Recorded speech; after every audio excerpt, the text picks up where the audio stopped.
रक्त लगा, खून ला। उसने जैसे ही देखा ये तो अनर्थ हो गया, पांचाली के 5 पुत्र के धड़ डले हैं लेकिन धड़ में सिर नहीं है, कटे जाए। तुरंत दौड़ी दौड़ी गई पांचाली के कक्ष में। अरे पांचाली, अनर्थ हो गया। द्रौपदी ने कहा, अरे दासी क्या अनर्थ हो गया? तो उसने कहा, मेरी वाणी में इतनी सामर्थ्य नहीं कि किसी माता से ये कह सके कि तुम्हारे 5 पुत्र मर गए। उसने कहा, महारानी आप खुद चल करके देख लीजिए। द्रौपदी आज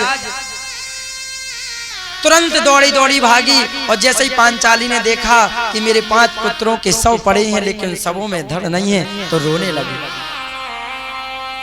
सोचिए आप मन में ये स्थिति लाइए, जिस माता के 5 जवान बालक मर गए हो, उनका वध हो गया हो, तो उसके दिल पे क्या बीतेगी। रोने लगी, बिलखने लगी। माता शिशूनाम निधिनम सुतानाम निशम्य घोरम परिताप्यमान। रोने लगी, बिलखने लगी, चिल्लाने लगी। 5 पांडव आए, क्या हो गया?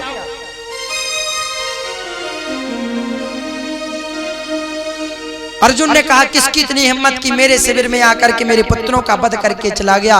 एक दासी ने कहा, मैंने अश्वत्थामा को जाते देखा। अर्जुन समझ गया कि अश्वत्थामा ने वध किया। तुरंत गए और अश्वत्थामा को ढूंढ निकाल करके रस्सियों से बांध करके रथ में खींच लाए, द्रौपदी के सामने रख दिया। बताओ द्रौपदी, ये तुम्हारा हत्यारा है, तुम्हारे बालकों का हत्यारा है, इसलिए जो तुम इसको दंड देना स्वीकृत करोगी वो दंड दिया जाएगा। द्रौपदी ने क्या कहा बंधु, ध्यान से सुनना। द्रौपदी ने कहा, हे महाराज, अगर इस अश्वत्थामा को मारने से मेरे 5 पुत्र जीवित हो जाएं तो मार दो। एक भी पुत्र अगर मेरा जीवित हो जाए अश्वत्थामा को मारने से तो मार दो, लेकिन एक बात याद रखना, अश्वत्थामा ने तो जो किया सो किया, लेकिन इसके पिता ने जो आपके साथ किया उसका उपकार मत भूलना। गुरु द्रोणाचार्य ने जो विद्या अपने पुत्र को नहीं सिखाई वो विद्या आपको दी है, फिर भी आप मार दोगे।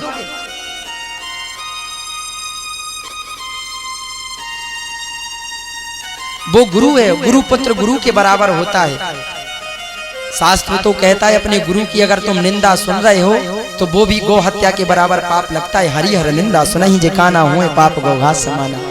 जो अपने माता पिता, जो गुरु, जो भगवान की निंदा अपने कानों से सुनता, उसे गौ की हत्या का पाप जो लगता है वो उसको भी लगता है। और आप तो मारने की बात कर रहे हैं।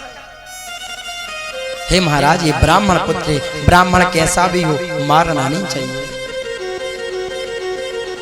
अर्जुन ने कहा, ये तो भगवान की बहन है और इसका दया का स्वरूप द्रौपदी को कहा गया, इसलिए इससे नहीं बोलना चाहिए। महाराज युधिष्ठिर से पूछा, युधिष्ठिर ने कहा, नीति की बात यही है, वो गुरु पुत्र को मारना नहीं चाहिए। द्रौपदी सही कह रही। भीम ने कहा, भैया अगर आप छोड़ दोगे तो मैं मार दूंगा।